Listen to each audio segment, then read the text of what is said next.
quirk of our house that never really made the right kind of sense to me was this upstairs hallway. The previous owners of the house had it as a slightly strange office area that I removed before we even moved in. But even with that gone, it still felt like such a space of wasted potential. The storage closets that took up most of the room were convenient, but they weren't really the right kind of storage for us, so we weren't really making particularly good use of it. I knew there was stuff in them, like boxes we haven't opened since we packed them for moving the better part of 3 years ago, but I wasn't really sure what the stuff was. After living with it for a while, I decided the space would feel a lot happier if we removed the cupboards. Then we could reconsider the space and come up with a lighter, less overbearing storage solution, if we still needed it. I had been thinking about this scheme since we moved in, and Lily eventually blessed the project, so I was given permission to start demolition.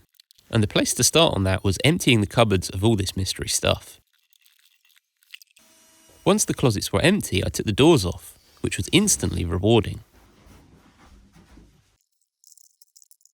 Then I removed all the slatted shelves, which I then bundled up into matching lengths. Scrapwood, gonna scrapwood. From there, I could start taking the structure apart. My dad got me a so vaguely named multi-tool for my birthday this year. And doing this demolition project changed my opinion completely from, I've no idea what I'd use this for, all the way to this was so stupidly useful and made the job take a fraction of the time. So thanks, Dad. I discovered that I could use the multi-cutter to slot behind any of the timber pieces and cut through the nails that were holding it together, allowing me to remove sections of door frames and stud walls in one piece. A lot more elegant than the days of vague hammering and prying like I put into my office shelves. It went so quickly with the multi-cutter that I was done with the demo in a single afternoon. Lily was kind enough to help me clean up afterwards while I separated the old plasterboard from the timber. With the room clear, we could finally get a feel for how the space had changed. If you've ever had that dream where you discover a new part of the house you've lived in forever, this was that feeling but in real life.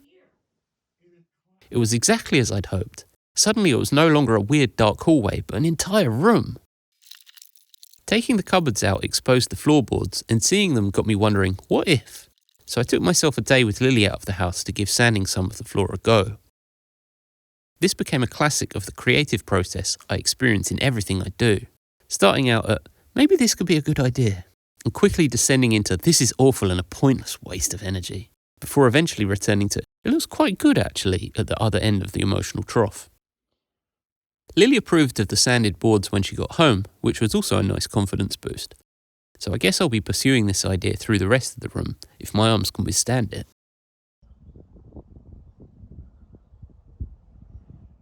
Meanwhile, I had carelessly dumped all of the scrapwood I had salvaged from the demolition into my workshop, and it needed addressing. It wasn't just that I didn't want to waste the wood, I did have a plan for it. Since we converted the left shed from a junk room of denial into Lily's micro-bakery, we've been lacking a permanent place for the garden stuff to live. Some of it has been in the garage, and some of it has been floating around in the workshop, like the hastily propped up lawnmower that has reliably fallen down on me every other time I'm doing anything in the workshop. So because of this situation, I've been pondering making a garden storage hutch for it all to go into instead. I figured something akin to the firewood stool I whipped together a couple of years ago could work well, but I would have had to go out of my way to get some timber to make it. Now I had all this scrapwood though, I could get the job done. The timber from all the slatted shelves was just about the right length for my needs, so I trimmed it all down to consistent lengths and put a rough miter on the corners too, for a tidier look when assembled. I used some of the old studding timber for the legs, which was probably a bit overkill in comparison to the wood store, but it worked pretty well. Then because none of this timber was treated for outdoor use, I figured I could do a lot worse than covering it with some outdoor paint I already had. Well, that took 20 minutes. I think we better switch to time-lapse mode.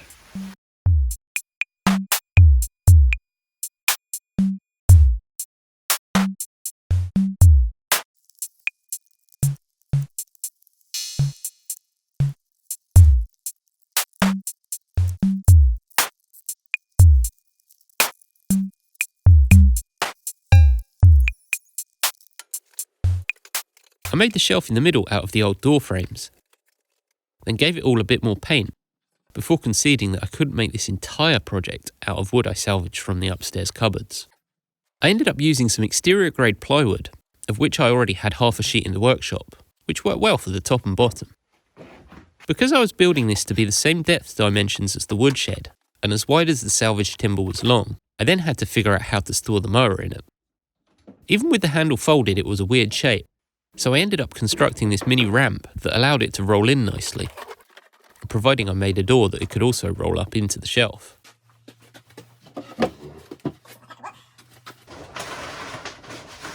Unlike the woodshed, this wasn't really meant to take advantage of airflow, so I attached some damp-proof membrane I had knocking around before I went any further. I then had to concede to buying one new piece of timber for the main door, as I wanted a flat surface to push the mower up into the hutch. I did some bad milling of some more of the leftover studs to make slats to match the rest of the unit.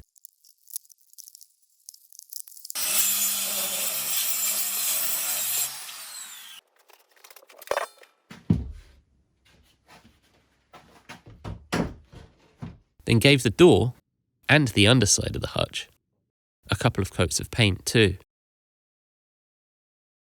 A bit of shed felt made this feel like it was almost finished.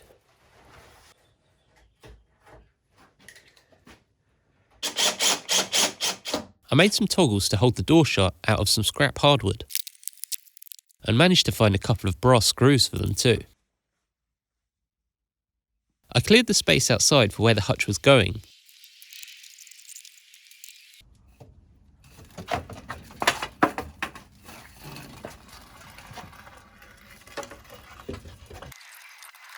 then got Lily to help me steer it out of the workshop, where I got the smaller door for the top section attached too.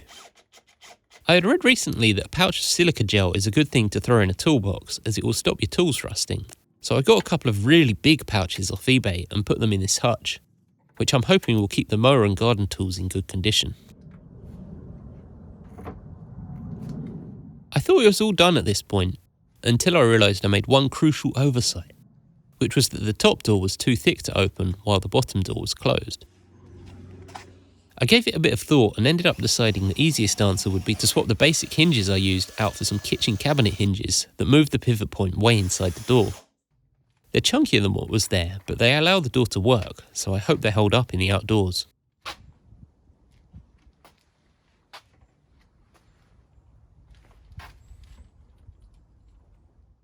I think I did pretty well to put so much of that salvaged wood to use, but even from making this project, I still had a huge bucket of offcuts to get rid of. So much for the upstairs project though. In the time I spent on the hutch, I concluded that the third cupboard needs to go as well, though I think I'm probably just going to rebuild it to make better use of the space. Thanks for watching this.